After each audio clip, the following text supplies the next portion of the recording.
ኦሮሚያን ከጠቅላይ ሚኒስትሩ እናድላት ወደሚለው ርዕሳችን ይህን ርዕስ እንድሰጥ ያደረገኝ ነገር ትላንት እነ ፕሮፌሰር መራራ ጉዲና እነ ዳውድ ኢብሳ የኦነጉ ሊቀመንበር እና የኦፌኮ ሊቀመንበር ሁለቱ በጋራ አንድ ደብዳቤ ጽፈዋል። ለማን? ለኦሮሚያ ክልል ፕሬዝዳንት አቶ ሽመልስ አብዲሳ ነው ደብዳቤውን የጻፉት። ደብዳቤውም ወቅታዊውን ጉዳይ መነሻ አድርገን እንነጋገር፣ እንወያይ የሚል ጥያቄ ነው ያቀረቡት። እዚህ እስከገባ ጊዜ ድረስ ስላገኙት ምላሽ ምንም አልሰማሁም።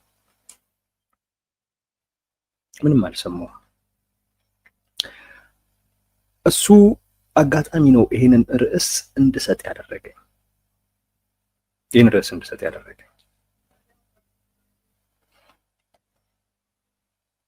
ለምን ማነጋገር ፈለጉ? ከተሳሳትኩ አርሙኝ፣ ሀሳቦቻችሁንም እያየሁ ስለሆነ። ከዚህ ቀደም እንዲህ አይነት ጥያቄ ጠይቆ ያውቃሉ ወይ? አያውቁም። አሁን ምን የተለየ ነገር ኖሮ ነው መጠየቅ የፈለጉት? ለምን አነጋግረን ወደሚል ነገር መጡ። እነዚህ ሁለቱም አካላቶች መነጋገር፣ መወያየት ምናምን ነገርን በሚመለከት ለምሳሌ አሁን የቀረበውን የምክክር ኮሚሽን አለ፣ እዛ ውስጥ ሁሉ አንገባም ያሉ ናቸው። እሱን በሚመለከትም ጠቅላይ ሚኒስቴሩ የሆነ ጊዜ ኑ እስቲ እንነጋገር እንወያይ ብለው ጠርተዋቸው ያልተገኙ ሰዎች ናቸው ሁለቱ።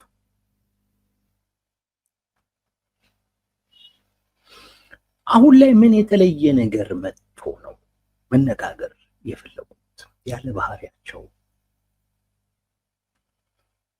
በስተርጅና ከትላንት ስህተቶቻቸው ተምረው አይ ከዚህ በኋላ በዚህ መንገድ ነው መሄድ ያለብን ብሎ አስበው ነው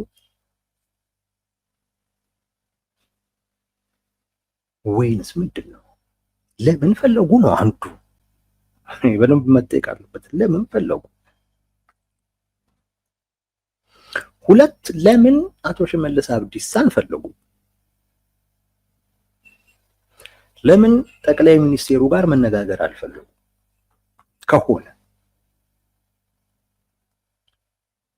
ከሆነ ጠቅላይ ሚኒስቴሩ ጋር ለመነጋገር አልፈለጉ?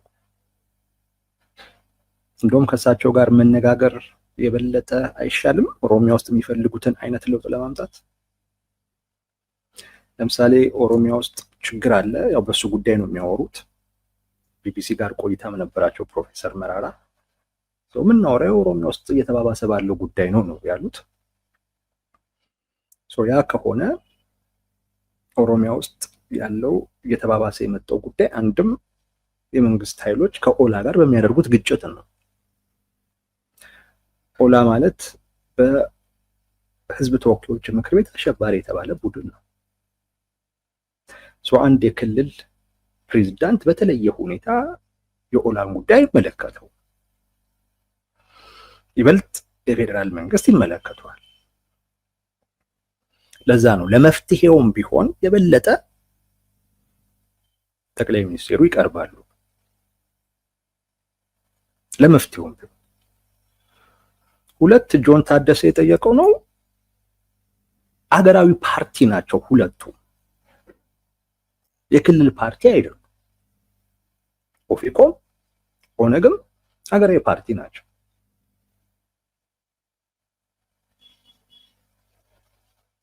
ስለዚህ ሀገራዊ ፓርቲ ከሆኑ ወይ እንደ ፓርቲ ከራሱ ከብልጽግና ጋር አይ መንግስትን ነው የምንፈልገው ደግሞ ካሉ እንደዚሁ ከፌዴራል መንግስት ጋር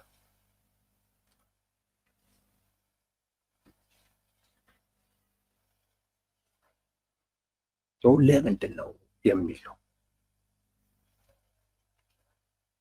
እኔ ይሄንን ነው መጠየቅ የፈለኩት።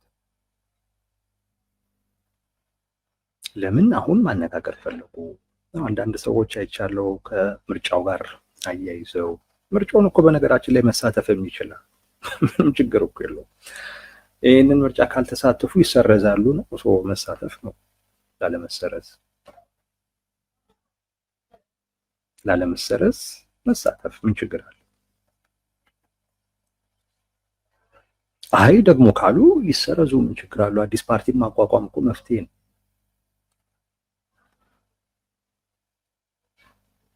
አገራዊ ፓርቲ ናቸው ሲፈስ ኦፌኮ የኦሮሞ ፌዴራላዊ ኮንግረስ ስለተባለ የኦሮሞ ስም ስላላቸው ክልላዊ ይመስላሉ እንጂ አይደሉም። ሀገራዊ ፓርቲ ናቸው ሁለቱ። ሀገራዊ ፓርቲ ናቸው።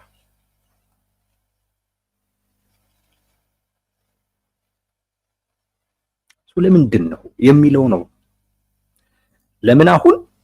ለምን ከአቶ ሽመልስ አብዲሳ ጋር ለመፍትሄም ቢሆን ጠቅላይ ሚኒስትሩ የበለጠ አቅም አላቸው። ኦሮሚያም ላይ ቢሆን ለመፍትሄም ቢሆን ጠቅላይ ሚኒስትሩ የበለጠ ከክልሉ ፕሬዝዳንት ይልቅ ይመለከታቸዋል። ኦላ ሽብርተኛ የሚባል ስብስብ ስለሆነ የፌዴራል መንግስቱን የሚመለከት ነው፣ የክልሉ ሳይሆን።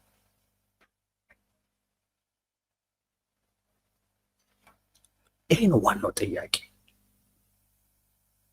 ለምን ፈለጉት? ለምን ከሽመልስ አብዲሳ ጋር እንዲሆን መረጡ የሚለው ነው። እኔ ከምርጫው ጋር ከምናምንም ጋር ሳይሆን ቀጥታ ያያዝኩት አሁን ካለው ወቅታዊ ሁኔታ ጋር ነው። ይኸውላችሁ የኦሮሞ ተቃዋሚዎች ኦሮሞ ተቃዋሚ ማለት በኦሮሞ ፖለቲካ ውስጥ ያሉ ግን ተቃዋሚ የሆኑት እነ ፕሮፌሰር መራራ እነ ጀዋርንም በእነሱ ዙሪያ ያሉ እነ ዳውድ ኢብሳንም ጨምሮ የጠቅላይ ሚኒስትር አብይ አህመድን በተለየ ሁኔታ እሳቸውን ነው የሚቃወሙት። በሁለት ምክንያት ነው የሚቃወሟቸው። ጠቅላይ ሚኒስትሩን በሁለት ምክንያት ነው የሚቃወሟቸው። እንደውም መቃወም ሳይሆን እንደ ስጋት ነው የሚያዩዋቸው። ጠቅላይ ሚኒስትሩን እንደ ስጋት። አንደኛው ኦሮሞ በታሪክ ውስጥ ያገኘውን ድል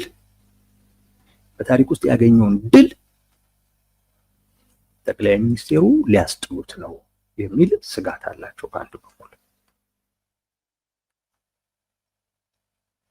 ሁለተኛ ኦሮሞንም ኦሮሚያንም ጭምር የኦሮሞን ሕዝብ ጭምር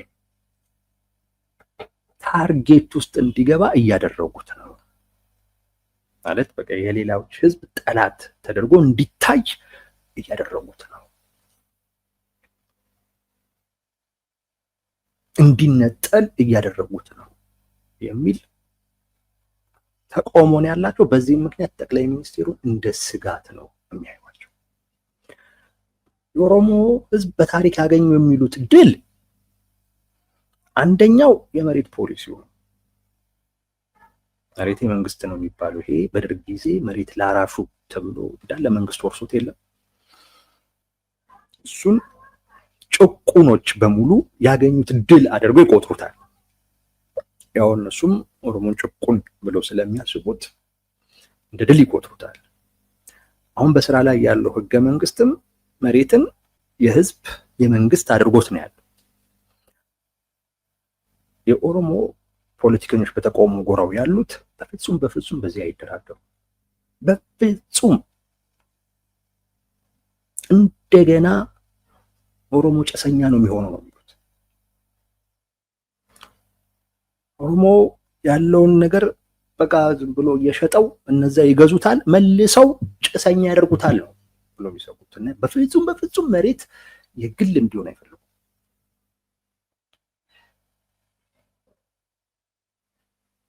በፍጹም አንዱ እሱ ነው እንደ ድል የሚቆጥሩት ማለት ነው። መንግስት ሆኖ እንዲቀጥል ነው የሚፈልጉት። ሁለተኛው አሁን ያለው የፌዴራል አወቃቀር አሁን ያለው የመገንጠል መብት ትላንት ያልነበረ ነው። በእነሱ እሳቤ ገዢዎች የሚሏቸው ጠላቶች የሚሏቸው አካላቶች ኦሮሞን ከፋፍለው ነበረ ሲገዙት የነበረው ሸዋ፣ ወለጋ ምናምን እያሉ። አሁን ግን ልክ ኢህአዴግ ግን ሲመጣ ኦሮሞ አንድ ላይ መሰባሰብ ቻለ ነው። ለዚያውም ደግሞ በራሱ የፈለገ ጊዜ ሀገር መሆን ከሚያስችለው መብት ጋር። የተወሰኑ የሚጠይቋቸው የኛ የሚሏቸው እንትኖች አሉ፣ ግን ከያዙት አንጻር እነዛ ቢቀሩም ችግር የለባቸው። የሆነ ጊዜም ጠብቆ ማምጣት እንደሚችሉም ሊያስቡ ይችላል። ኦልሞስት ክልል ሆነዋል። ክልል መሆን ብቻ ሳይሆን እነሱ በፈለጉ ጊዜም ሀገር መሆን የሚያስችላቸውን መብትም ጭምር ታጥቀዋል። በማን? በዚህ ህገ መንግስት። አሁን ጠቅላይ ሚኒስትር አብይ አህመድ የሚባል ሰው የምክክር ኮሚሽን ብሎ ህገ መንግስቱን እንዲሻሻል ያደርጋል። ጠቅላይ ሚኒስትሩን ደግሞ እንዲሁ በንግግራቸው ስትገምቷቸው የመሬት ፖሊሲን የሚቀይሩ ይመስላሉ፣ የፌዴራል አወቃቀርን የሚቀይሩ ይመስላሉ። ስጋት ናቸው።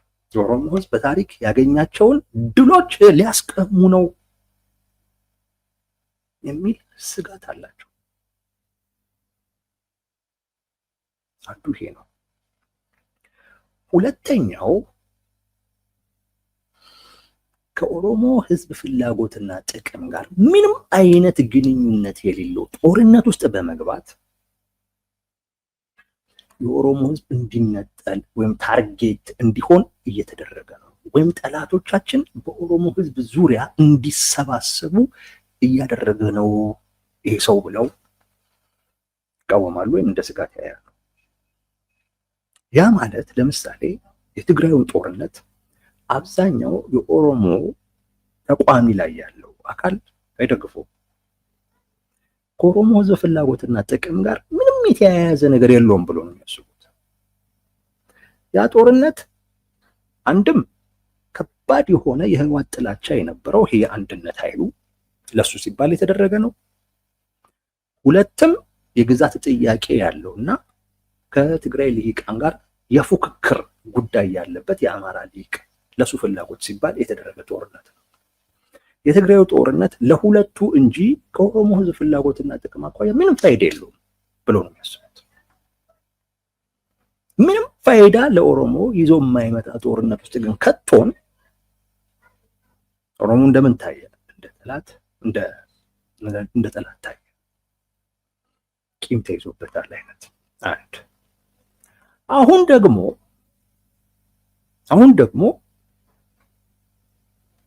በዛው አማራ ክልል ውስጥ ደግሞ እንደዚሁ ስላንተ አብሮት ከነበረው አካል ጋር ደግሞ እየተዋጋ አሁንም ኦሮሞን በአማራም የፖለቲካ ማህበረሰብ ዘንድ እንደ ስጋት እንዲታይ አደረገው። ከዛ ደግሞ አልፎ ከኦሮሞ ህዝብ ፍላጎትና ጥቅም ጋር ምንም ግንኙነት የሌለው የባህር በር የሚባል ነገር ደግሞ አንስቶ እነሱ እንደዛ ነው የሚያስቡት። ለኦሮሞ ህዝብ ምንም ጥቅም የለውም ብሎ ነው የሚያስቡት። የባህር በር ምንም እነሱ በአካባቢ ነው የሚያዩት፣ ለማን ይቀርባል ምናምን የሚለው። ከዛ ውጪ እንደዚህ አይነት አጀንዳስ ወዴት ይዞ ይሄዳል የሚለውን የሚያያሉ። የባህር በር አጀንዳ ትንሽ ልንገራቸው። አንዳንድ ሰዎች እየፈረሰ ያለ ቤት በር ያስፈልገዋል ሲሉ ሰምቻለሁ። እውነት ነው። የሆነ ቤት እየፈረሰ ነው። ይኸውላችሁ ኢትዮጵያ አደጋ ውስጥ ነች፣ ኢትዮጵያ ህልውና አደጋ ነው፣ እየፈረሰች ነው ሲሉ ውሸታቸውን እንዳይመስላችሁ። እና መልሳችሁም ምንም ኢትዮጵያ እየፈረሰች አይደለም አትበሉ። እውነታቸውን ነው። የነሱ ብሔርተኝነትን መሰረት አድርጋ የተገነባች ኢትዮጵያ እየፈረሰች ነው። ይሄ ሀቅ ነው። እነሱ የሚያወሩት ስለዛች ኢትዮጵያ ነው። እየፈረሰ ነው። እሱ እየፈረሰ ነው። አንዱ የባህር በር አጀንዳ ከዛ ፍርስራሽ መውጫ መንገድ ነው። እዛ ቤት ውስጥ ያሉ ሰዎች ናቸው ሲጮሁ የምትሰሟቸው። ላያድኑት፣ ያረጀ ቤቱን ላያድኑት አይፍረስ ብለው እያሉ ያሉት እነሱ እዛ ቤት ውስጥ ያሉ ሰዎች ናቸው። ከዛ ቤት መውጫው መንገድ የባህር በር የሚባለው በሩ በዛ ነው፣ ወደ አዲሱ ቤት የምትሄድበት።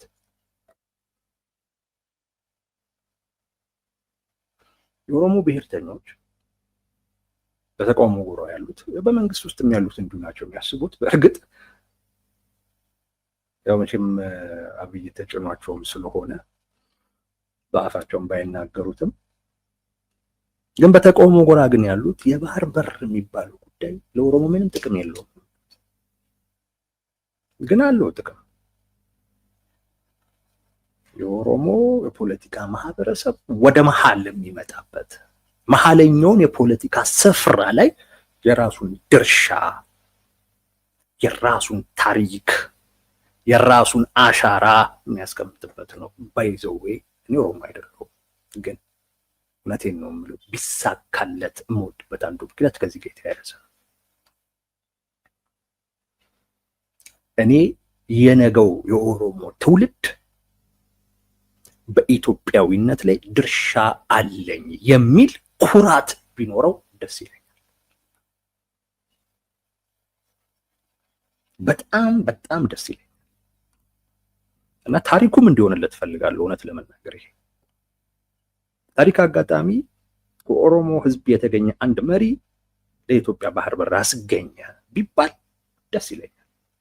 ምክንያቱም ይኸውላችሁ እነ መራራ ጉዲና አንዱ ችግራቸው እነ መራራ ጉዲና ኦሮሞ ድርሻ የለውም በኢትዮጵያ ውስጥ ተገፍተናል የሚል ነው። እኔ ይሄንን አይነት ነገር የሚል አዲስ የኦሮሞ ትውልድ እንዲኖር አልፈልግም። ምክንያቱም ከነ ፕሮፌሰር መራራ ጋር መግባባት በጣም ከባድ ነበር፣ በጣም ከባድ ነበር፣ አድካሚ ነበር። ቀጣዩ ትውልድ በኢትዮጵያ ታሪክ ማድረሻ አለኝ ከ30 ምናምን ዓመት በላይ ባህር አታ በነበረ ጊዜ ከኦሮሞ ከኛ የተገኘ መሪ ነው የባህር በር ያገኘው ያስመጣው ብሎ የሚኮራበት የራሱ ስፔስ የራሱ ድርሻ ቢኖረው በኢትዮጵያዊነት ውስጥ ደስ ይለኛል። ትልቁ ጥቅሙ ለኦሮሞ የባህር በር እሱ ከጠርዝ የፖለቲካ አስተሳሰብ ወደ መሃል መጥቶ ይሄው የኔ ስፍራ የሚልበት ይሄ ነው የኔ ስፍራ የሚልበት ሲኖር ያኔ ከአዲሱ የኦሮሞ ትውልድ ጋር በደንብ መግባባት ይቻላል። በደንብ መግባባት ይቻላል። እነ ፕሮፌሰር መራራ ግን የባህር በር ለኦሮሞ ምኑ ነው ባይናቸው የተስፋፊ አጀንዳ ነው የሚሉት። ቅድም ግን እንዳልኳችሁ የባህር በር ለኦሮሞ መሀለኛው መንገድ ላይ የሚመጣበት እዛም ድርሻ የሚኖረው የባህር በር አንዳንዶች ከሚፈርሰው ቤት መውጫ በር ነው። ይህን ማወቅ ያስፈልጋል። እየፈረሰ ላለ ሀገር ምን በር ያስፈልጋል? እየፈረሰ ያለ ሀገር ቦታ ውስጥ ከሆንክ የሚፈርሰውን ብቻ ነው የምታየው። ውጣ፣ አዲስ ቤት ታያለ። አዲስ ቤት አለ። እየፈረሰ ግን ያለ ቤት ግን አለ። አይ ቲንክ መፍረስ አለበት። አሁን በጣም መፍረስ አለበት። አርጅቷል፣ አይታደስም። ሞክረነዋል ማደስ፣ አይታደስም። በጣም ያረጀ ነው። በጣም የበሰበሰ ነው። ራሱ ቤቱ ነው የሚላችሁ። ቤቱ ራሱ በስብሻለሁ የሚል ቤት ነው። በስብሻለሁ እያለ አልበሰበስክም ብለን ካላደስንህ የምንልበት ምክንያት የለም። እና በዚህ በባህር በር ጉዳይ ደግሞ አሁን ከኤርትራ ጋር የኦሮሞ ሕዝብ ሊያጣላው ነው። ያን ብቻ አልበቃም። አሁን ጭራሽ በኦሮሞ ዙሪያ ሰሜኑ የሚሉት ኤርትራው፣ ትግራዩ፣ አማራው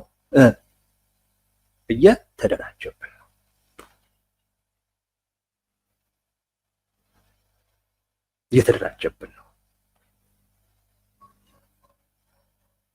የሚል ስጋት አላቸው። ጠቅላይ ሚኒስቴሩን በዚህ ይቃወማል እና እየሆነ ባለው ነገርም በጣም ይሰጋል።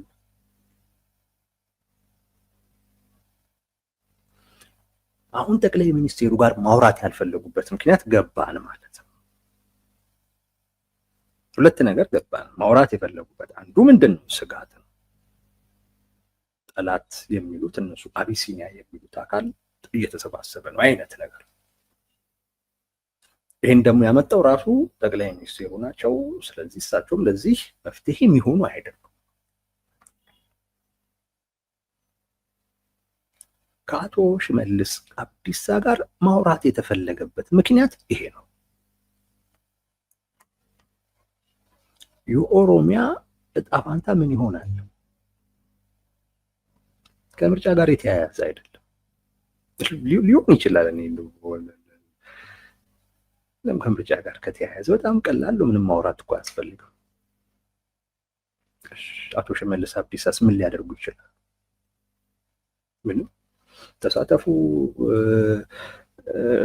እንትን እንሰጣቸዋለን፣ ስልጣን እንሰጣቸዋለን። በዚህ ማይታማም ብልጽግና ይሰጣቸው እኮ ነበር ባለፈውም ቢሳተፉ። ጠቅላይ ሚኒስቴሩ ተናገሩ አይደለም እንዴ? ፓርላማው እንዲመስል አንፈልግም ብለዋል እኮ። የሆኑ ቦታዎች በመስጠት ረገድ ችግር የለባቸው። ከምርጫ ጋር በተያያዘ ሄደው ማናገር አቶ ሽመልስ አብዲሳ ምንም ሊያደርጉ አይችሉም። የአንድ ክልል ፕሬዝዳንት ኢቨን ከጠቅላይ ሚኒስቴሩ ራሱ ነፃ መሆን ያለበት ተቋም ላይ እጃቸውን ሊያስገቡ ይችላሉ ተብሎ አይገመትም። ቢያስገቡስ ምን ያደርጉላቸው? ስልጣን ፈልገው ከሆነ ምንም አያስፈልግም፣ ዝም ብሎ መሳተፍ ይችላል። እነሱ እንዲሳተፉስ የሚለመኑት ለምንድን? የሚለመኑት እኮ ለዚሁ እኮ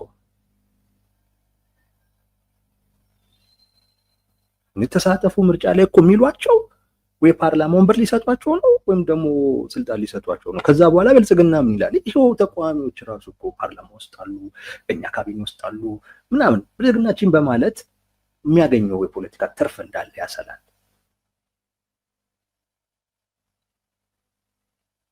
ስለዚህ ከምርጫ ጋር በተያያዘ አቶ ሽመልስ አብዲሳ ጋር ሄዶ ማውራት ብዙ አስፈላጊ አይደለም። ደብዳቤ መጻፍ እና ኑ እስኪባሉ መጠበቅ አያስፈልጋቸው። እያሰቡ ያሉት ጠቅላይ ሚኒስቴሩ ነገሮች ከእጃቸው ቢወጡ የኦሮሚያ ዕጣ ፈንታ ምን ይሆናል የሚለው። ይሄ ገና ወደፊት ያደረጉት ሳይሆን አድርጎት የሚያውቁትን ነገር ነው የነገርኳችሁ። የሆነ ጊዜ ኦነግና ኦፌኮ አንድ መግለጫ ወጡ። በዛ መግለጫ እነ ጀዋር አበዱ፣ እነ ጃልመሮ አበዱ። ለመንግስት የሚጠቅም መረጃ መግለጫ አውጥተው ምናምን የሚል መግለጫው እኮ የሚለው ለመንግስት እኮ የሚጠቅም እኮ አይደለም። መግለጫው የሚለው ጊዜያዊ መንግስት ይቋቋም በኦሮሚያ ውስጥ ኦላ ያለበት ጊዜያዊ መንግስት ይቋቋም። ያ ማለት የኦሮሚያ ክልል መንግስት ይፍረስ ማለት ነው። አንድ ሁለት፣ የኦላ ሰራዊት ጸጥታ አስከባሪ ይሁን ኦሮሚያ ውስጥ። ያ ምን ማለት ነው? መከላከያ ተጠራሩ ቢወጣ እንደማለት ነው። ይህንን ብለው እንዴት እንዲህ አይነት መግለጫ ታወጣላችሁ ብሎ አበዱ እነ ጆሃር እነ ጃልመሮ ሁሉ። እኔ ግራ ገብቶኝ ምንድን ነው እንደሚያሳብዳቸው እነሱ ይሄን አንድ የሚፈልጉት ብዬ ግራ ገብቶኝ ነበረ። በኋላ ነው የገባኝ የማይሆን ነገር ነው። እንደውም ይሄን በማለታችሁ እኛ ከሌሎች ጋር ጥምረት ለመፍጠር የምናደርገው ጥረት ላይ እንቅፋት እየሆናችሁ፣ ምክንያቱም ሌላው እቺንም ፕላን ቢ ይዘዋል እንዴ ብሎ እንዲያስብ እያደረጋችሁት ነው። ወይም ደግሞ ፕላን ቢያችንን አጋለጣችሁ።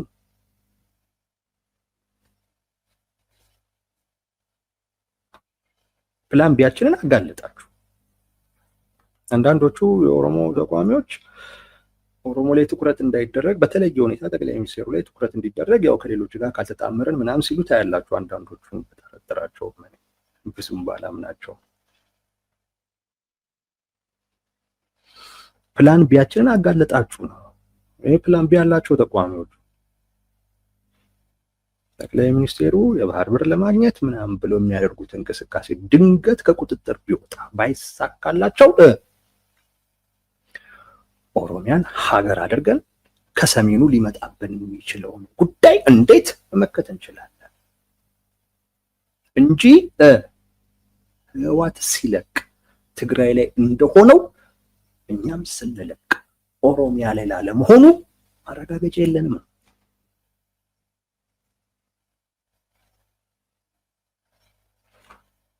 ይሄ ሐሳብ አላቸው እነ ዶክተር መራራ እነ ዳውድ ኢብሳ እነ ኦሮሚያ ክልል ውስጥ ያለ ባለስልጣን ጭምር ይሄ ሐሳብ አለ። እንምከር እየተባለ ያለው ወደዛ ነው። ምክንያቱም ነገሮች እየሄዱ ስለሆነ ለምሳሌ ከትግራይ ጋር ጦርነት፣ ከኤርትራ ጋር ጦርነት እንደዚሁ ሊጀምር የሚችልበት አይነት ድባቦች አሉ። ምንም እንኳን አሁን ከኤርትራው ጋር ያለው ጉዳይ በውይይት በምናምን ቢባልም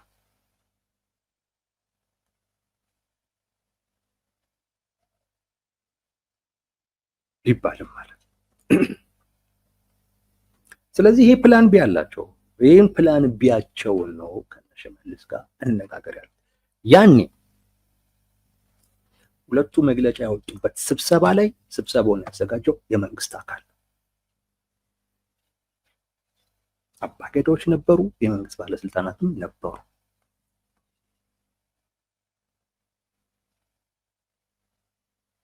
እቺ ፕላን ቢያቸውን በሚመለከት የማውራት ፍላጎት አላቸው። ለዛ ነው ጠቅላይ ሚኒስቴሩን ከሸሽ የሚያደርጉት። ጠቅላይ ሚኒስቴሩን ኦሮሚያን ከጠቅላይ ሚኒስቴሩ ማዳን አለብን ባይ ናቸው። ለኦሮሚያ ስጋት ናቸው ነው የሚሉት ጠቅላይ ሚኒስቴሩ። እንዳልኳችሁ ህገ መንግስቱን ሊቀይሩ ነው። በዛው የመሬት ፖሊሲ፣ የክልል አወቃቀር፣ የመገንጠል መብት ማይደራደሩባቸው ነገሮች።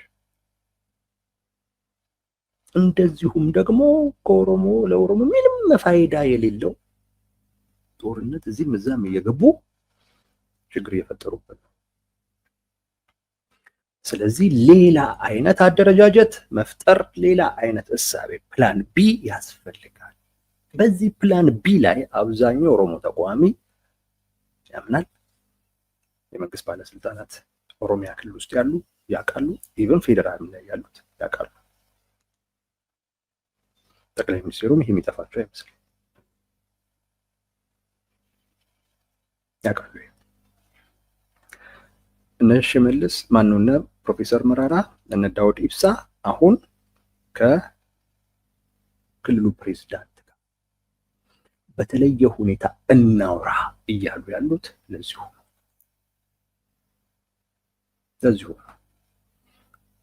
እንጂ ሌላ ምን አለ? አዲስ ነገር ምን አለ? ስልጣን ከፈለጉ እውነቴን ነው እምላችሁ ፕሮፌሰር መራራ ስልጣን ከፈለጉ አያጡትም።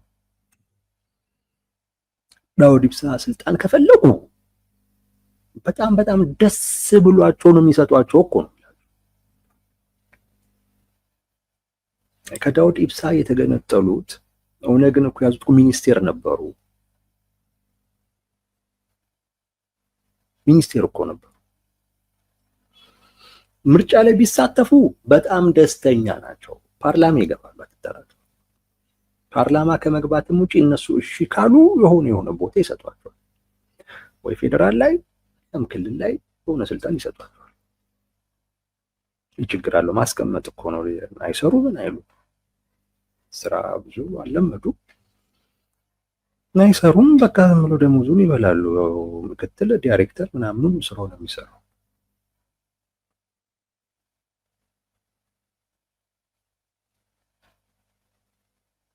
ለስልጣን ብሎ አይደለም እዛ እንሂድ እናውራ ያለ የኦሮሞ ተቋሚ ፕላን ቢ ያለው ይሄ ፕላን ቢ ያለው ያኔም ያሉት እነ ጃልምሮ እነ ጃዋር ፕላን ቢያችንን አጋለጣችሁ ብለው እንጂ ምን ማለት ነው? አስቡት። የኦሮሚያ ክልል ይፍረስና ጊዜያዊ መንግስት ይቋቋማሉ። መከላከያ ይውጣና የኦነግ ሸኔ ሰራዊት ኦሮሚያ ላይ ሰላምን ያስጠብቃሉ። ያኮ ማለት ኢቭን መከላከያንም አናምነውም እኮ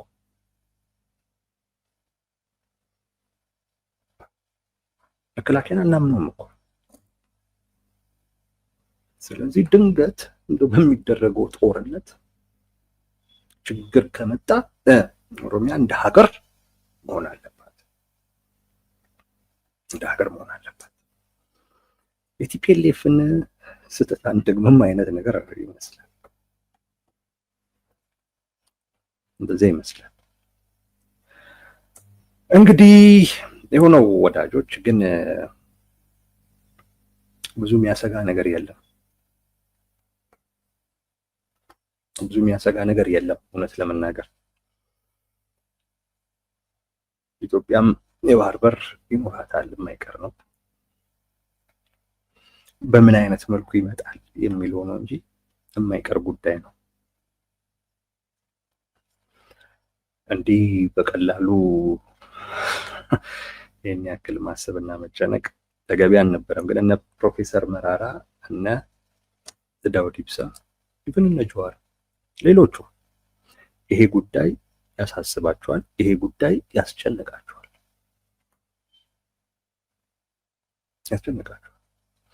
እና ጠቅላይ ሚኒስቴሩ ከዚህ ውጪ ስለሆኑ ይሄ ስጋት ይሄ ጭንቀት ስለሌለባቸው ኦሮሚያ ውስጥ ግን ይሄን የሚጋሩ ስላሉ ከነሱ ጋር ነው ይሄን ነገር የሚነጋገሩት።